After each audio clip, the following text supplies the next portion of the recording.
this is Professor Benjamin, and it is Friday, May 29th, as I am making this roundup for you for the week. I can't get through making this roundup without, of course, addressing the situations that have occurred over the past 10 days in the United States. Not that we haven't been through this before, or that this is an irregular occurrence that's just not put out there in such a mainstream way. African Americans are marginalized, and police brutality happens more often than you even know, than what's publicized in the news. And so I hope that we all can demand justice for George Floyd. I also think that we need to think about what happened in Central Park. I also think that we need to be aware of other situations that have occurred. There was that woman who pushed her child into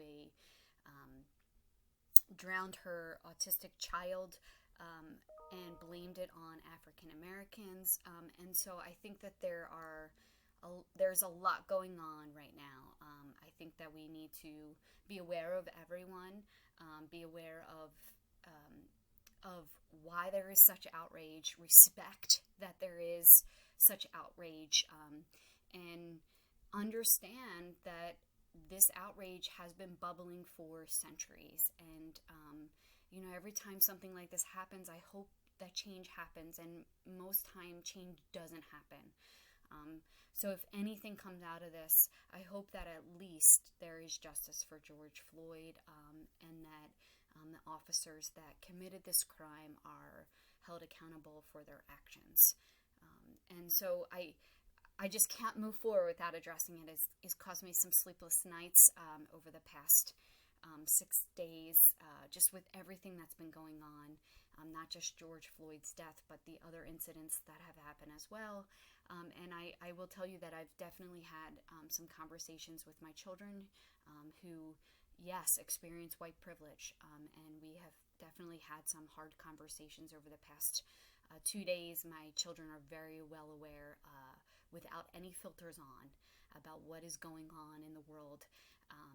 We refuse to put the filters on, and we try to explain history and why it is what it is.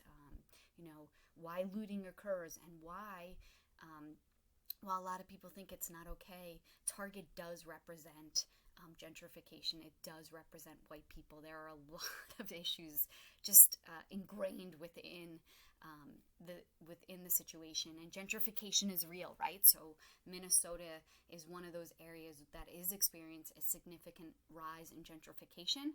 So if you notice the areas where this murder occurred, you can see that gentrification is taking place. And so there are other underlying tensions that are already built there. And a lot of you answered that question this week about gentrification. A lot of you didn't want to get into the real details of it, though, and the issues that it causes. A lot of you kind of teetered around the outside. You didn't want to drill deeper than just the sugar-coated fact of what's wrong with gentrification, but there's a lot more to it.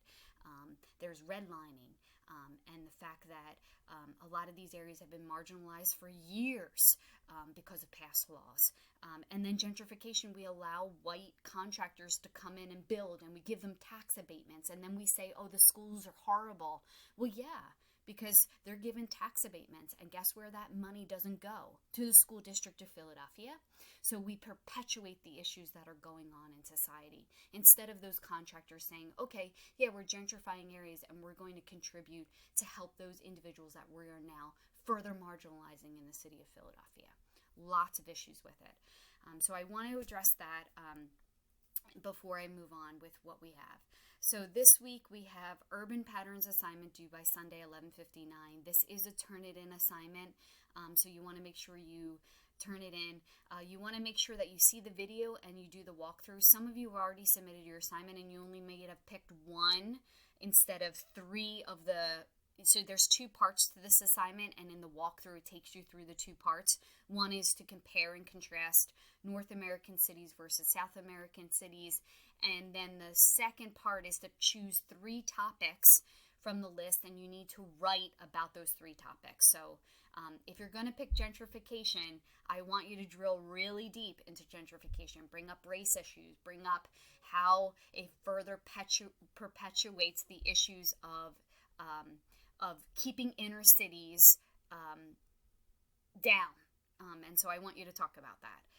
If you choose gentrification as one of the 3 choices, okay?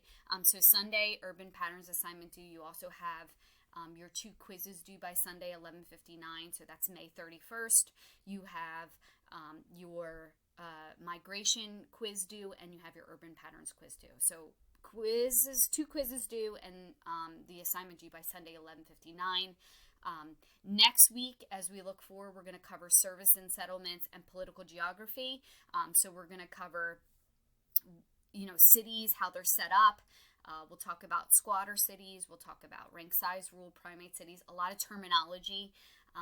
It's a little dry. The second session, though, political geography, is very heated. It's a very current topic, especially with the upcoming elections, and I hope everyone does look at what the president has been tweeting out. I also hope that every single one of you is at the ballots in November to be able to figure out how we should move forward as a country. And so political geography is here. You will have a political geography assignment due, and it's on gerrymandering. And so that is definitely a current topic, how we still are able to keep people from voting. And this is on both sides of the aisles. Both Democrats and Republicans use this as a way to have their officials elected to office. And so I think it's important for us to know how we draw the boundary lines for elections, and then and how we do that, and how we illegally have done it, and how there have been Supreme Court cases on it. So I think it's a really important topic for you to understand and know what gerrymandering is in the upcoming. So this week we have coming up service and settlements, initial post due by Tuesday, response post due by Thursday, and then your quiz due by June 7th. And then you have political geography, initial post due by Tuesday, response post due by Thursday, quiz due by Sunday, June 7th, and your assignment due by June 7th. And look, we're already going to have 3 assignments out of the way, and then you just have 1 more assignment this semester that's due. Make sure you're not missing the assignment due dates, because the assignments are worth a lot, and there are no assignments that are dropped. So make sure that you are completing the assignments this semester. It's absolutely essential that you do not miss assignment deadlines. Just a couple other housekeeping items. I'm sorry, my thoughts are all over the place with what's going on, but just a couple more housekeeping items. Number 1, please remember initial posts need to be at least 300 words, paragraphs, sources. Response posts are always due by Thursday to a fellow classmate. If you miss the initial post deadline, do not make an initial post. Respond like you're supposed to your fellow classmate by Thursday, because you're not receiving credit at all. So a lot of you are missing the initial post deadline, and then after I tell you you've missed the initial post deadline, you go make an initial post, and then you don't even make the response post to a fellow classmate. Well, this doesn't work out. There are specific deadlines in this class, and some of you still aren't meeting the 300 words. Some of you are copying information from each other, and so I'm going to start cracking down on those things as we move forward this semester. Remember, we're already 2 weeks into the semester, and the semester is only 6 weeks, so we don't have a lot of time for you to kind of catch on and get moving in this semester. Okay, so there's a lot to cover this week. I hope you find the content interesting. And as always, if you have any questions or concerns, make sure you reach out to me. I'm usually available. Remember, I don't answer emails after 7 p.m. and sometimes on the weekends it's hard for me to respond to your emails. So if you have time during the week, it would be good to read the assignment, and if you have any questions, reach out before the due date.